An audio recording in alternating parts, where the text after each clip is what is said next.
what's up? Welcome back to my channel, and if you're new, hi, I'm Brittany. How you doing? So today we're going to be filming a very exciting video. We're going to be doing a first impression on the new Bad Gal Bang mascara from Benefit. And yeah, I was really excited to try this out. I haven't tried a new high-end mascara that I've liked in a while. And so yeah, today we're going to be doing a first impressions. I'm going to be trying it out, but then we're also going to be doing a wear test and seeing how long it lasts, and then like my final roundup review at the end of the video. And so yeah, if you guys want to see this video, then go ahead and keep watching.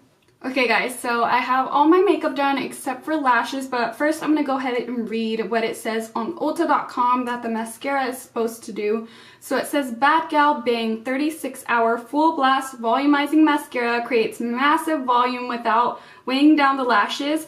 This gravity defying formula contains aero particles, one of the lightest known materials driven from space technology. Ooh. This innovative intense pitch black mascara layers easily for bigger impact. Its custom big slim packed brush is designed to reach from root to tip and corner to corner of upper and lower lashes for big volume within 360 reach. And it says that it retails for $24 right now on Ulta's website. It only has 3.5 stars. And yeah, I haven't tried it at all. This is going to be my full first impressions. I did get mine for free from work as gratis, and they gave it to us in this cute little box, and it kind of like tells you about the mascara up here, and then down here is the actual mascara. So let me go ahead and take that off. How do you, I guess you just pull it off, yeah. This is what the actual box looks like. Super cute. I love the black and the pink together. And so this is what the actual packaging looks like. It's super cute, again, with the black and pink.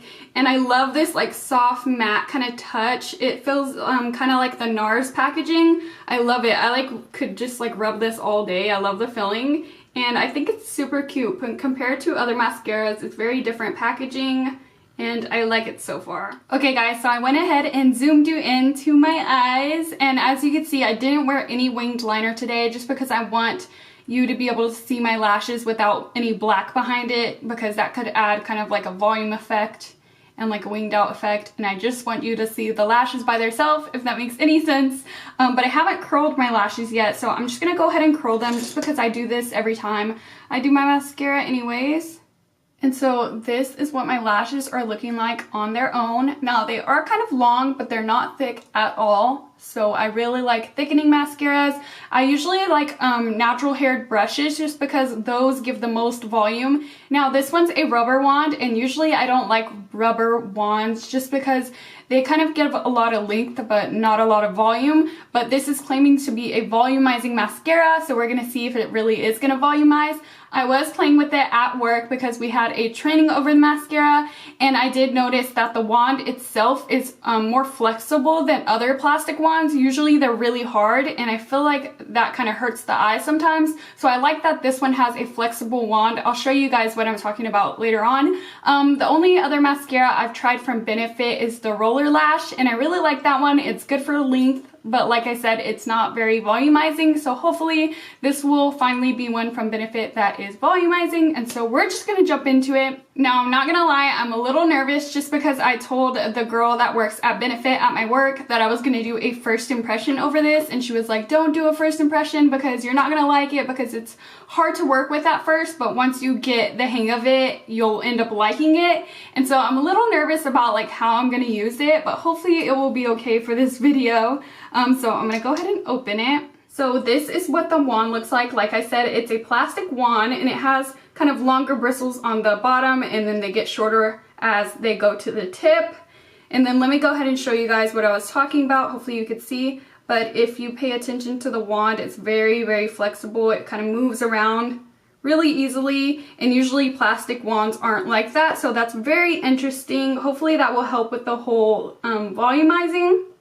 Okay, so we're just gonna go ahead and jump into it.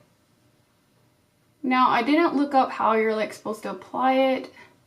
I'm just gonna apply it like I usually would do any other mascara. So right off the bat, I could tell you guys that it's not hurting my waterline at all.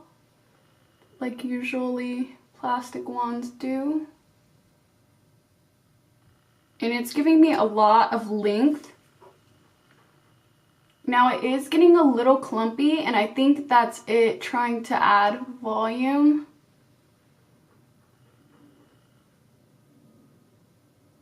You could really just keep building it up. The more you add, the more it goes onto the lash, like it just keeps building itself. And so I'm just trying to comb out those clumps right now. And it's adding more volume. It goes all the way to the tip of the lashes. Like you don't have to grab the wand and kind of do the tips by themselves because it's straight up grabbing onto them. Wow, it's really lengthening them. Now right here, these are a little hard to get, so I'm just gonna go in with the tip. That's what she said. Oh my gosh, guys, do you see the difference? Look at that. I really like it. Like compared to other rubber bristles, like rubber, what is this called, wands? This really does volumize, which is crazy. Now it's a little clumpy, I'm not gonna lie. I don't know if you could tell on camera, but it is clumping up kind of like where the tips are. But I actually don't mind the kind of spidery effect. I feel like I'd rather have that than it not really show up. And I am really, really liking it. I basically got all the mascara off the wand. It feels pretty dry now. And that's pretty much all I'm gonna do. And so far, so good. I really like it. I like that it also combs through them, but it also builds volume. And sometimes I find myself wanting to use two mascaras, one for lengthening and one for volume. And I feel like you get both with this mascara, which is really good. So I went ahead and dipped into it again, and now I'm gonna go ahead and do the lower lashes. Hopefully you guys are in focus. Now I'm very messy with this, so hopefully I won't get any on my skin, but most of the time I do.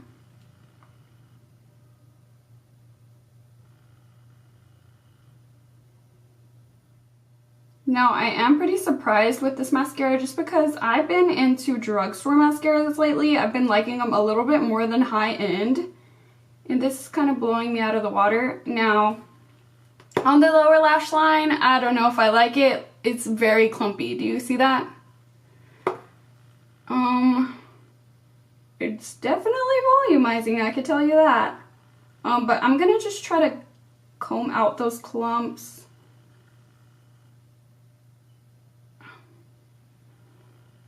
Whoa, though. My eyelashes look like spider. Like, they are so thick and long. But I'm gonna go ahead and get a spoolie. Where's one? A somewhat clean spoolie just to get these chunks out because it's really bothering me. Wow, though. Once you get the chunks out, it looks really nice. I'm loving the way it looks. Like, do you see the difference? I know I keep saying that, but I'm just like so surprised by this mascara. I thought it was just going to be really lengthening. Even though it does say volumizing, it's just that plastic wand freaking makes me think automatically like lengthening. And so now I'm just going to go ahead and do the other eye. This little tip right here makes it easy to get in here in the inner corner. Now, usually with plastic wands, I usually have to go back on the top and kind of coat them this way, just because they're not thick enough. But with this one, I do not have to do that at all. And I'm pretty sure if I did do that, it would get super clumpy, so I'm not even gonna try. Now, these lashes are a little crazy. I don't know if you guys could tell, but they go like different directions. They're weird. I feel like it's getting a little messy. You really don't need to dip in at all. Like once you have your first dip, you're pretty much good. And now I'm just gonna take a black eyeliner and tightline my eyes. Okay, so this is how this side is looking, and I didn't have that much problems with the lower lash line like I did on this side. It was less clumpy. I think it's just because I had less product. So if you want, you could clean off your brush so you don't get as clumpy down here. But so far, so good. I got a little bit on my nose. I'm gonna have to clean that later. But this is the finished eyes. I feel like I only needed one coat. I didn't really feel like I have to go in for more product or anything. And so far, I'm really liking it. Okay guys, so it is now 12:56. Hopefully you could see that. So it's almost 1 o'clock and I'm gonna go throughout my day and wear this mascara. I even have work later, so it's gonna be a long day of me wearing this mascara and testing it out. And then we're gonna come back at the end of the day to see if I had any flakiness, if my eyelashes stayed curled, and just see how it wore on the lashes. And so I'll check back in with you guys later. Hey guys, so I just got off of work. It's now 9:34. Hopefully you guys could see that. So I've had this mascara on for 8.5 hours, which is quite a while. And we're gonna go ahead and take a look. So let me go ahead and zoom you in. So this is what my eyelashes are looking like. They pretty much look the same as when I first applied. What do you guys think? I feel like they look the same. The only difference I'm seeing is that right here I have like the tiniest flake. I don't know if you could see it. But my lower lash line on this side did get really clumpy and I think that's why. But other than that, like my lashes stayed really curled. I didn't lose any volume or anything like that and it's still looking really good. It didn't really smudge on the concealer or anything, and so far I'm really liking it. So this is usually how long I would probably wear my mascara anyways, so it did last on me. And yeah, that's pretty much all I have to say about this mascara. It does retail for $24. I do feel like it's worth the price because I like the length, I like the volume, I like the way that it wore on my lashes. But that being said, there are so many good drugstore mascaras out there. Like L'Oreal Lash Paradise is my holy grail mascara. And so if you do not want to pay the $24 for this one, you could go ahead and get that one. That one is not as lengthening as this one, but they both have their pros and cons. And if you do want to try this out, but you don't want to pay the $24 until you know you like it. Sorry if you could hear that. Christian is cooking and it's really loud. But if you don't want to pay the $24 right away until you know that you like it, we do have miniature ones that are only $12 at Ulta. I don't know if Sephora has it, but they probably do too. And so you could just try it out for $12. And if you really do like it, you could go ahead and bite the bullet and buy it for the $24 once you run out. And so yeah, that's pretty much all I have to say. If you guys like this video, make sure to give it a big thumbs up so I can know to keep doing this kind of review / wear test. And if you are not already subscribed, make sure you subscribe before you leave. I make videos every Monday, Wednesday, and Friday. And yeah, that's pretty much all I have to say. I'll catch you guys in my next video. Bye!